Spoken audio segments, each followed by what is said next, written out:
गुरुर्ब्रह्मा गुरुर्विष्णू गुरुर्देवो महेश्वरा गुरुर्साक्षात् परब्रह्मा तस्मै श्री गुरुवे नमः। महायोगपीठे तटे भीमरथं वरं पुण्डरीकाय दातुं मुनीन्द्रे समागत्य तिष्ठन्तमानन्दकन्दम् परब्रह्मलिङ्गं भजे पाण्डुरङ्गम्।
प्रस्तुत प्रसंगी प्राप्तस्थळी कीर्तन रूपी सेवेकरिता घेतलेला अभंग संत श्रेष्ठ वैराग्य मूर्ती तीनही लोकी अमर जयांची कीर्ती।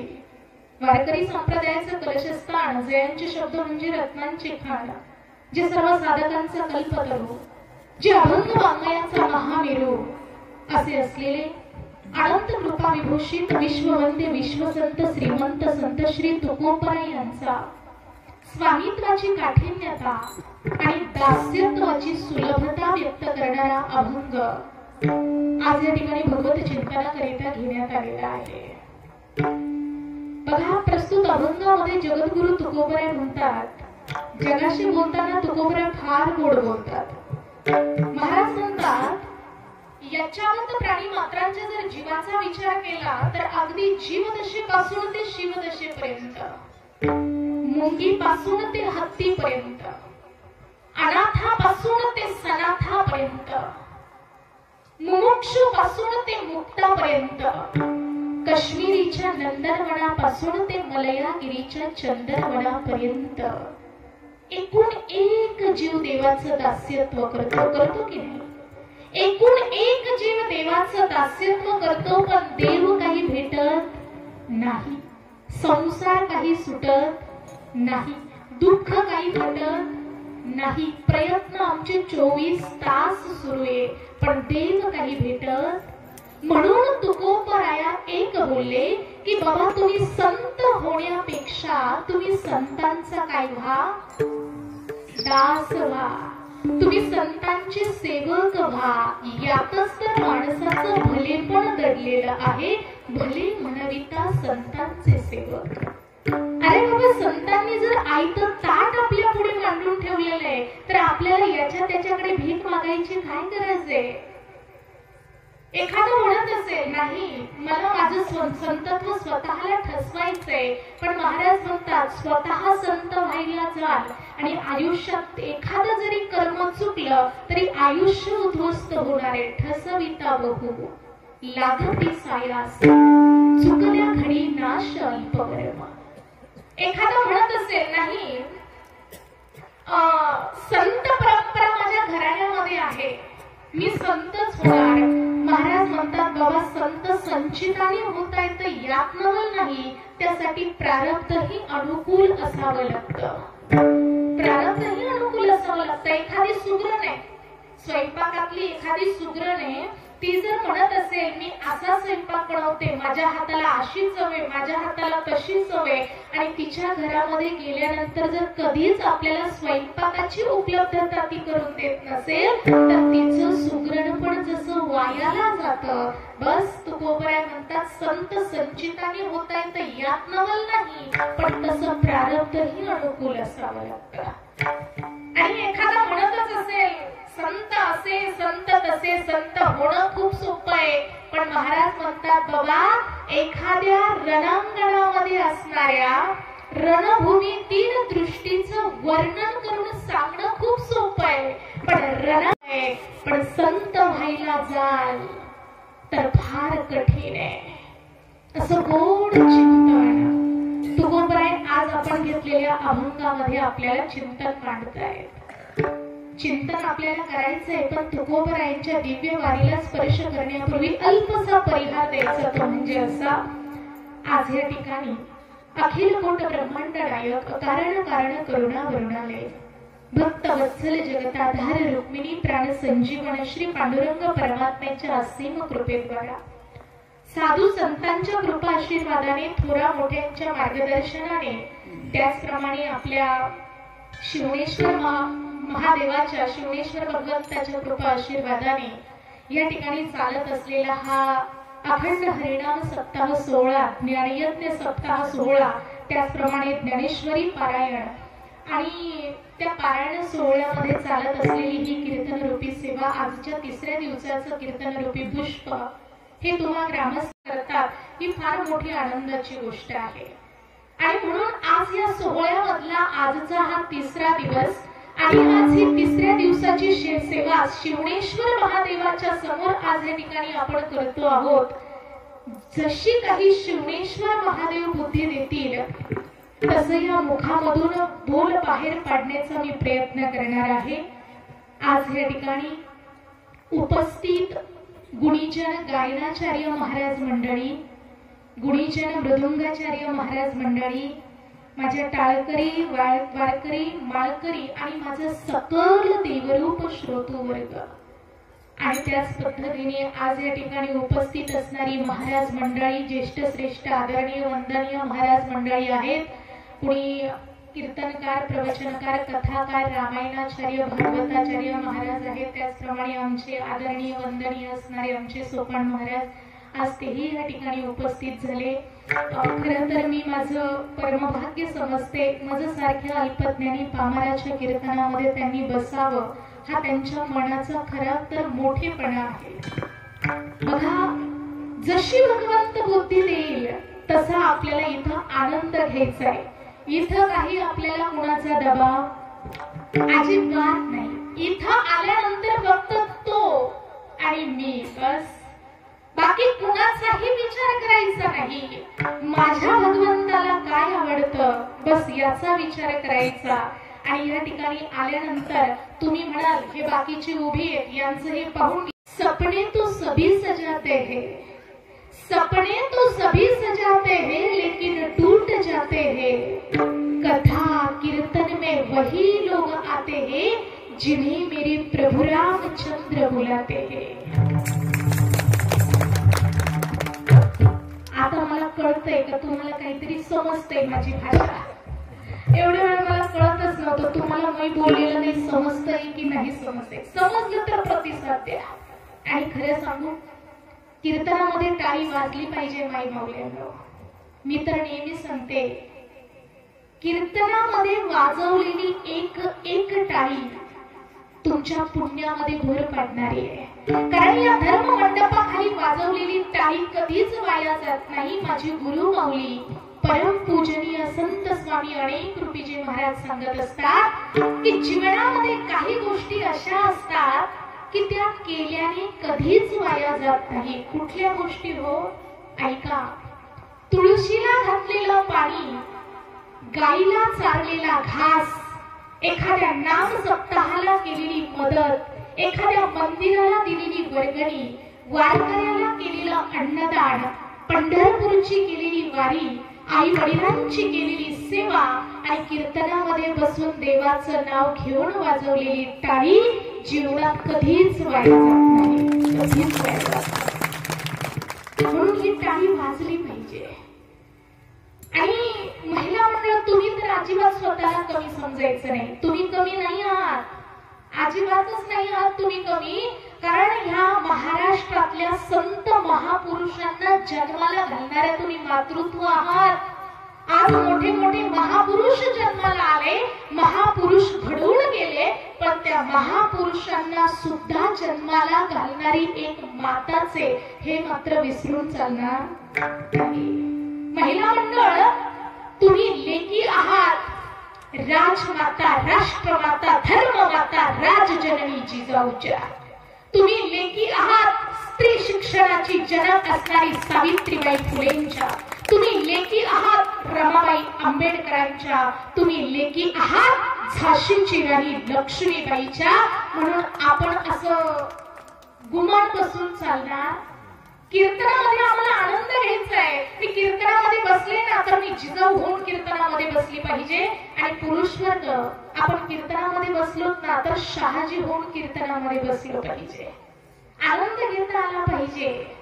कारण कलियुगामध्ये जर भगवंत प्राप्ती करून घ्यायची असेल तर साधन एकच सांगितलंय,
करावे कीर्तन तेने नारायण देव. आम्हाला या कलियुगामध्ये भगवंताचं नामस्मरण कीर्तन करायचंय, नामस्मरण करायचंय, नामचिंतन करायचंय, जेणेकरून तो भगवान परमात्मा आम्हाला प्राप्त होणार आहे, देव प्राप्त करायचंय. आणि उभं असणाऱ्या मंडळींना सुद्धा माझं सांगणं आहे, कीर्तनामध्ये आम्हाला आनंद घ्यायचा आहे. या कीर्तनामध्ये ना जोपर्यंत शुद्ध रंग येत नाही तोपर्यंत कीर्तनामध्ये रंग भरत नाही. माझं वाक्य लक्ष देऊन ऐका हा, थोडं स्पष्ट बोलते. जोपर्यंत अंतरंगातला शुद्ध रंग निर्माण होत नाही तोपर्यंत कीर्तनामध्ये सुद्धा रंग भरत नाही. जोपर्यंत मी या नारदाच्या गादीवरती उभं राहून मी स्वतः शुद्ध रंगाने रंगत नाही तोपर्यंत मी समाजाला कीर्तनातून रंगवू शकत नाही. मी रंगली पाहिजे, मला आनंद मिळाला पाहिजे. आता हे मृदुंगाचार्य महाराज आहे, सुंदर मृदुंग वादन करताय, पण ज्या वेळेला ते मृदुंग वादन करत असताना स्वतः आनंद घेतील, जगाला आवडतंय की नाही हा विचार पुढचा आहे, पण जोपर्यंत ते स्वतःच्या आनंदासाठी मृदुंग वाजवत नाही तोपर्यंत ते समाजाला रंगवू शकत नाही. स्वतःला आनंद आला की समाजाला आनंद झालाच म्हणून समजा. आता ही महाराज मंडळी, ज्येष्ठ श्रेष्ठ महाराज मंडळी आहे, सुंदर गायन करताय, शुद्ध अंतरंगाने गायन करताय, विचार बाहेरच्यांचा नाहीये. मी गायन करत असताना माझ्या आतल्या परमात्म्याला किती आनंद होतोय हे महत्वाचं आहे. आणि एकदा की त्यांना स्वतःला आनंद झाला, त्यांच्यातल्या परमात्म्याला आनंद झाला की मग त्याचा परिणाम चहू बाजूने दिसून येतो. आणि एकदा की व्यासपीठ रंगलं, एकदा की व्यासपीठ रंगलं की श्रोतू वर्गाच्या हातातून आपोआप टाळी वाजते, त्यांना सांगावी लागत नाही. आणि आता पुढचं ऐका, व्यासपीठावरचा नामब्रह्म, श्रोतू वर्गाच्या टाळीतून निघालेला नादब्रह्म, नामब्रह्म आणि नादब्रह्म एकत्र झाला की परब्रह्म प्रगट झालाच म्हणून समजा. ज्यांनी टाळ्या वाजवल्या त्यांनाच कळालं कदाचित. पुन्हा ऐका, नामब्रह्म आणि नादब्रह्म दोघांचं मिलन झालं की परब्रह्म प्रगट होतो. आणि मग परब्रह्म प्रगट झाला की तो बघतो कीर्तनाला कोण कोण आलंय, आणि कीर्तनाला येऊन कीर्तनामध्ये बसून जो फक्त हाताची घडी घालून बसलाय, जो कीर्तनामध्ये देवाचं नाव घेऊन टाळी वाजवत नाहीये, त्याच्याकडे बघतो आणि ते विचार करतो मी खूप मोठी चूक केली, ह्या जीवाला 2 हात देऊन मी चूक केली, पण हरकत नाही, याला पुढच्या जन्मामध्ये मी 2 हातांऐवजी 2 पाय एक्स्ट्रा देईल. मग विचार करा, या जन्मामध्ये देवाचं नाव घेऊन जी लोक टाळी वाजवत नाही ना, त्यांना कदाचित पुढच्या जन्मामध्ये 4 पाय मिळत असतात. म्हणून तुमची तुम्ही ठरवा, टाळी वाजवायची की नाही. मला विषय फक्त एवढाच चाललाय, आम्हाला आनंद घ्यायचा आहे, कारण हा आनंद दुसरीकडे नाहीये, हा आनंद मात्र दुसरीकडे नाहीये. अभंग जगद्गुरु तुकोबरायांचा आहे, अभंग अत्यंत गोड आहे, स्वामित्वाची काठिण्यता आणि दास्यत्वाची सुलभता व्यक्त करणारा हा अभंग आहे. पण कोण होते हो हे जगद्गुरु तुकोबराय? व्यक्तिमत्व तरी काय होतं तुकोबरायांचं? तर ऐका, या मराठी मनावरती राज्य करणारा जगविख्यात साधू म्हणजे तुकोबराय. इंद्रायणीच्या काठावरती उठलेलं भक्तीचं वादळ म्हणजे तुकोबराय. भागवत धर्माच्या विशाल वटवृक्षाला लागलेलं गोंडस असं फळ म्हणजे तुकोबराय. आणि प्रगल्भ बुद्धिवंतांच्याही बुद्धीला न उमगलेलं कोडं म्हणजे तुकोबराय. तुकोबरायांचं व्यक्तिमत्व फार अगाध आहे, सहज कळणं असंभव आहे. मी तर स्वतःला खरंच कधी कधी खूप भाग्यवान समजते. काय त्या भगवंताने उपकार केला असेल आणि मला मनुष्य जन्माला पाठवलं, मानवी जन्माला येऊन भगवंताने मला भारतात जन्माला पाठवलं, किंबहुना महाराष्ट्रात जन्माला पाठवलं. कारण ज्या भूमीवरती चरित्र आणि चारित्र्य नांदते ना, ती भूमी म्हणजे हिंदुस्थान भूमी आहे. ज्या भूमीवरती संस्कार आणि संस्कृती नांदते ती भूमी म्हणजे महाराष्ट्र भूमी आहे. काय आहे महाराष्ट्रामध्ये ऐका, ज्या महाराष्ट्रामध्ये तुम्ही आणि मी राहते त्या महाराष्ट्राचं वैभव काय आहे. माझ्या महाराष्ट्रामध्ये ज्ञानोबा तुकोबरायांसारखे संत आहे, नानाविध प्रकारचे ग्रंथ आहे, नानाविध प्रकारचे पंथ आहे. पंढरपूर सारख्या भूमीवरती सावळा उभा असणारा माझा सावळा भगवंत आहे. काय करतात संत? संत लिहितात ग्रंथ. काय करतो ग्रंथ? ग्रंथ दाखवतो पंथ. काय करतो पंथ? पंथ भेटवतो भगवंत. आणि काय करतो भगवंत? जो या जीवाचा करतो जो गोड अंत, त्याचं नाव भगवंत. पण मूळ पाया संत. हे सगळं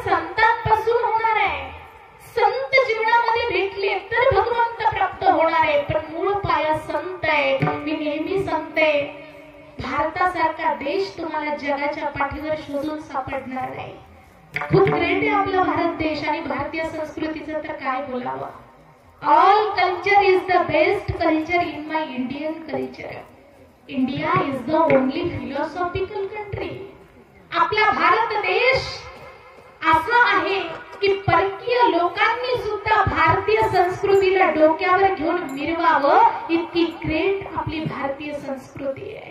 म्हणून मी नेहमी सांगते, भारतासारखा देश नाही, महाराष्ट्रासारखं राष्ट्र नाही, वारकरी संप्रदायासारखा पंथ नाही, रामकृष्ण हरीसारखा मंत्र नाही, पंढरपुरासारखा तीर्थ नाही, पांडुरंगासारखा दैवत नाही, ज्ञानेश्वरासारखा संत नाही, ज्ञानेश्वरीसारखा ग्रंथ नाही, दशरथासारखा बाप नाही, कौसल्यासारखी माय नाही, रामासारखा पुत्र नाही, सीतेसारखी सून नाही, लक्ष्मणासारखा बंधू नाही, भरतासारखा भाऊ नाही, उर्मिलेसारखे जाव नाही, हनुमंतासारखा सेवक नाही, विभीषणासारखा मित्र नाही, कोल्ह्या इतका लवाट नाही, कावळ्या इतका धूर्त नाही, लोणे इतका मऊ नाही आणि माणसाच्या देहासारखा दुसरा देह शोधून सापडत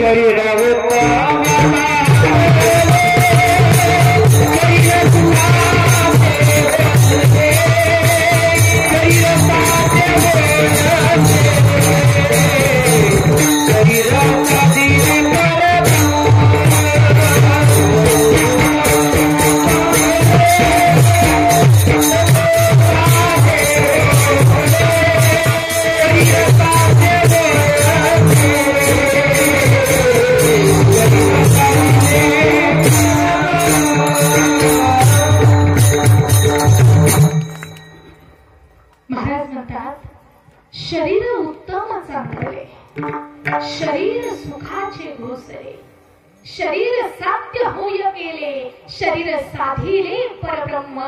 बाबा हेच ते शरीर आहे तिमिरातून तेजाकडे घेऊन जाणार. हेच ते शरीर आहे अंधकारातून उजेडाकडे घेऊन जाणार. हेच ते शरीर आहे मुमुक्षु अवस्थेतून मुक्त अवस्थेपर्यंत घेऊन जाणार. हेच ते शरीर आहे मोक्षापर्यंत घेऊन जाणार.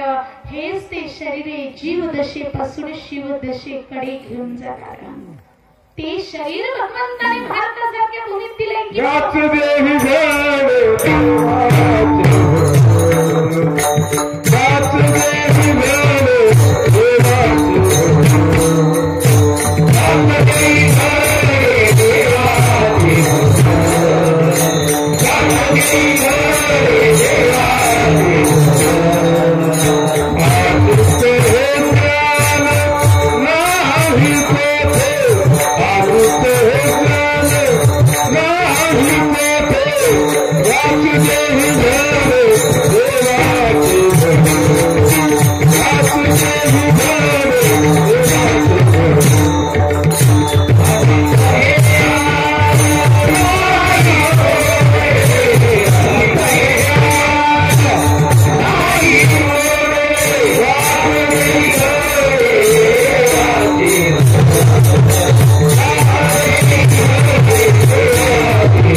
इतर योनींमध्ये देवाचं नामचिंतन करता येत नाही का? तर हेची देही घडे देवाचे भजन आणि हे ज्ञान नाही कुठे. हाच तो देह आहे भगवंत प्राप्ती करून देणारा आणि हाच देह भगवंताने महाराष्ट्रासारख्या भूमीमध्ये जन्माला घातलाय. ही भगवंताने आपल्यावरती केलेली खूप मोठी कृपा आहे.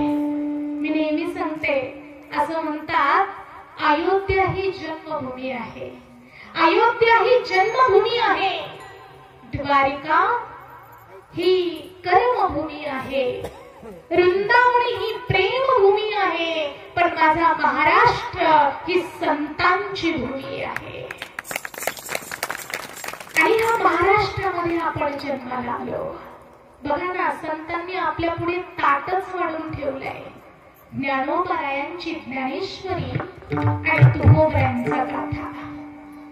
मी तर नेहमी सांगते, दुसरे काहीच बघू नका, एवढी दोन ग्रंथ बघा, आयुष्याचं कल्याण आहे. अजून मोकळं करून सांगते, ज्ञानोबारायांची ज्ञानेश्वरी आणि तुकोबारायांचा गाथा याच्यामधला कोणाला फरक सांगता येईल का? मला असं वाटतं ज्ञानोबारायांची ज्ञानेश्वरी म्हणजे गीतेचं भाष्य आहे, त्याला आपण भावार्थ दीपिका म्हणतो.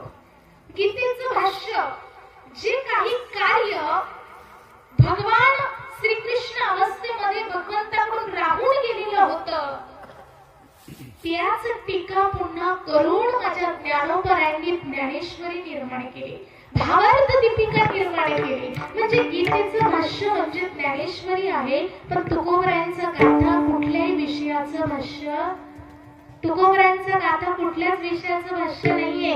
मला सांगा, तुकोबारायांनी एकूण किती अभंग रचना केली? किती? एकूण अभंग रचना मला असं वाटतं 4 कोटी अभंग जगद्गुरु तुकोबारायांनी लिहिलेत. किती? 4 कोटी. पण आजही वारकरी संप्रदायाकडे 3,99,95,408 अभंग, 908 अभंग आजही वारकरी संप्रदायाकडे उपलब्ध नाही. उपलब्ध आहेत ती फक्त 4,092 अभंगाची उपलब्धता आहे. त्याबद्दलही अनेकांचे अनेक मतभेद, मला त्यावरती विषय मांडायचा नाही. पण मला फक्त एवढंच सांगायचंय, तुकोबारायांचा गाथा म्हणजे कोणत्या व्यक्तीने कोणत्या अवस्थेत कसं जीवन जगावं याची निर्मिती म्हणून जर काय झालं असेल तर तो तुकोबारायांचा गाथा आहे. पुन्हा ऐका, तुकोबारायांचा गाथा म्हणजे कोणत्या व्यक्तीने कोणत्या अवस्थेत कसं जीवन जगावं हे शिकवणारे शास्त्र म्हणजे तुकोबारायांचा गाथा आहे. ब्रह्मचारी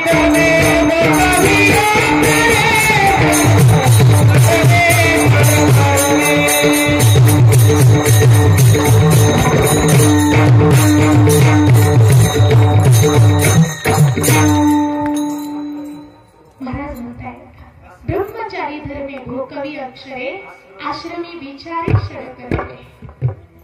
महाराज म्हणतात की कोणत्या व्यक्तीने कोणत्या अवस्थेत कसं जीवन जगावं हे शिकवणारे शास्त्र म्हणजे तुकोबारायांचा गाथा आहे. चला पुढे. तुकोबाराय म्हणतात, वयाच्या 25 वर्षापर्यंत माणसाने काय करावं? विद्यार्जन करावं. आता लक्ष देऊन ऐका. वयाच्या 25 वर्षापर्यंत विद्यार्जन करावं. वयाच्या 50 वर्षापर्यंत माणसाने धनार्जन करावं. काय करावं? धन कमवावं. कारण धन कमवलं नाही तर आपल्याला काही घरात कोणी ठेवून घेणार? धनवंतालागी सर्व मान्यता आहे जगी. धन तर कमवावंच लागणार आहे, कारण आज पैसा असेल तर आपल्याला घरात मान मिळतो. म्हणून महाराज म्हणतात, वयाच्या 50 पर्यंत तुम्ही काय करा? धनार्जन करा. त्याच्या पुढचं वाक्य ऐका, वयाच्या 50 वर्षापर्यंतच जीवाने संसार करावा. कुठपर्यंत? वयाची 50 पूर्ण झाली की संसाराला पूर्ण विराम द्यायचा. पूर्ण विराम द्यायचं म्हणजे आपल्याला गाठोडं बांधायचं, आळंदी पंढरपूर निघून जायचं अशातला भाग नाही बरं का. संसारामध्ये असणाऱ्या काही गोष्टींना फुलस्टॉप द्यायचा आणि आपलं सर्वस्वी जीवन फक्त आणि फक्त भगवंताकरता समर्पित करायचं. वयाच्या 50 पर्यंत. आता इथं कुणाकुणाची 50 पूर्ण झालीये त्यांनी लक्षात ठेवा. वयाच्या 50 पर्यंत जीवाने संसार करावा. तुम्ही म्हणाल ताई काय बोलता? आमच्या गावामध्ये 52व्या वर्षी संसाराची सुरुवात करणारी सुद्धा काही बहादर आहे. 52व्या वर्षी संसाराची सुरुवात कसं शक्य आहे? हे तुकोबाराय सांगतायत. वयाची 75 वर्ष परिपूर्ण झाली होईपर्यंत जीवाने काय करावं? पुण्यार्जन करावं. आपली जी इंद्रिय आहेत ती पुण्यवंत करून घ्यावी. हाताने दानधर्म करावा, पायाने तीर्थयात्रा करून घ्यावी. कुठपर्यंत? वयाच्या 75 पर्यंत. मुखामध्ये भगवंताचं नामचिंतन. 75 पर्यंत मुख सुखरूप आहे तोपर्यंत नामस्मरण करून घ्यायचं. हृदयामध्ये भगवंताला साठवायचंय, कारण महाराज म्हणतात, हस्तो पवित्रम यदि दानपुण्यम, पादो पवित्रम यदि तीर्थयात्रा, कंठो पवित्रम यदि नामघोषम, हृदयो पवित्रम यदि ब्रह्मनिष्ठा. आम्हाला ही इंद्रिय पुण्यवंत करून घ्यायची आहे. 100 वर्ष पूर्ण झाली कशाला? आपल्याला नाही, आपल्या 100 पर्यंत आपण टिकू याची गॅरंटी का कुणाला? आपले नाही हो, आपण ज्या घरात राहतोय त्या घराची 100 परिपूर्ण झाली की त्या घराची वास्तुशांती पुन्हा करून घ्यावी असं शास्त्र सांगतं, किंवा ते राहतं घरच बदलून टाकावं. तुम्ही म्हणाल का? शास्त्र असं सांगतं की वास्तू शांती करत असताना आपण त्या घरामध्ये वास्तू नावाचा एक राक्षस पुरलेला आहे, बरोबर की नाही? वास्तू शांतीच्या वेळेला वास्तू नावाचा राक्षस पुरलेला आहे. त्याची मर्यादा आहे, शांत राहण्याची मर्यादा आहे 100 वर्ष. आणि आता तो कथाभाग फार मोठा आहे, ते त्याला भगवंताकडनं वरदान मिळालेलं आहे. पण तो 100 वर्षापर्यंत शांत राहतो. एकदा की 100 पूर्ण झाली की तो उलटा होतो आणि मग तो घरातल्या लोकांना त्रास द्यायला सुरुवात करतो. म्हणून शास्त्र सांगतं 100 पार झाली की राहतं घर बदलावं, नाहीतर घराची वास्तुशांती पुन्हा करून घ्यावी. त्याच्या पुढे जाऊन सांगते 500 वर्षानंतर मंदिरामधली जी संजीवन मूर्ती असते तिची कॅपॅसिटी, आपण जो म्हणतो संजीवन जी समाधी असती, ती 500 वर्षानंतर ती मंदिरातली मूर्ती बदलावी असं शास्त्र सांगतं. 1000 वर्षानंतर धर्माची संहिता बदलावी. आणि मला अजून एक गोष्ट आठवली, असं मंदिरावरचा जो कळस आहे ना, त्या कळसाचं सुद्धा एक सविस्तर चिंतन आहे. मला एकच गोष्टीचं उत्तर द्या, मंदिरावरचा असणारा जो कळस आहे तो कुणाच्या हाताने बसवला जातो? तुमच्याकडे कुणाच्या हाताने बसवला जातो? संन्यासी व्यक्तीच्या हाताने किंवा ब्रह्मचारी. असं कुठं सांगितलंय का की त्या मंदिरावरचा कळस संन्यासी किंवा ब्रह्मचारी व्यक्तीच्याच हातून बसवला पाहिजे? असं तर कुठे नाहीये. कुठलाही एखादा परमार्थ प्रेमी जी व्यक्ती असेल त्याच्या हातून मंदिरावरचा कळस बसवावा. पण त्याच्या पाठीमागे आता काही दिवसापूर्वी माझ्या वाचनात गेलेला एक दृष्टांत आहे. त्याच्या मागे असं दुर्भाग्य आहे की जो व्यक्ती मंदिरावरचा कळस बसवतो त्याच्या पाठीमागचा वंश बुडला जातो. पण आपले भारतीय किती हुशार आहे. काय म्हणतात? मंदिरावरचा कळस बसवण्यासाठी भारताची लोकलिटी नंबर 1 आहे. तुम्हाला एकदा काय झालं माहिती का? एक भारतातला गेलं अमेरिकेमध्ये, आणि अमेरिकेमध्ये गेल्यानंतर तिथं बूट पॉलिश करण्याकरता मशीन आहे. आपल्याकडे हाताने बूट पॉलिश होते, तिथं मशीन आहे. आणि मशीन अशी चौकात मशीन बसवलेली होते. एक पाय त्या मशीन मध्ये घातला की त्या मशीन मधून असा हात येतो आणि तो बूट पॉलिश करतो. तो पाय पुन्हा काढून घ्यायचा, दुसरा पाय टाकायचा, बूट पॉलिश होते. पण दुसरा पाय निघत नाही बरं का, फुकट थोडी नाही, पैसे लागतात. 10 रुपये टाकायचे आणि मगच ते पाय सोडतो दुसरा. असं तिथं मशीन आहे अमेरिकेमध्ये. मी गेलेली नाही अजून, योग आला नाही, पण ऐकलंय. आपल्या भारतातलं एक तिथं गेलं अमेरिकेमध्ये, आणि अमेरिकेमध्ये गेल्यानंतर त्याला बूट पॉलिश करायची होती. त्याने एका चौकामध्ये एक मशीन होतं, तिथं गेला, पाय मध्ये घातला, आतून तो जो ब्रश होता तो आला, बुटाची पॉलिश सुंदर पद्धतीने पॉलिश झाली. त्याने तो पाय काढून घेतला आणि काय केलं असेल बरं? दुसरा पाय तिथं घातला. हा नाही, चालत पुढच्या चौकात गेला. तिथं जी मशीन होतं त्या मशीन मध्ये दुसरा पाय टाकला, आतून हात आला, बुटाची पॉलिश झाली, पाय काढून घेतला. कारण मशीनचा नियम होता पहिल्या पायाला मशीन धरत नव्हतं, मशीन दुसऱ्याच पायाला धरायचं. अहो, दोन्ही पायांची बूट पॉलिश झाली, त्याला 1 रुपयाही लागला.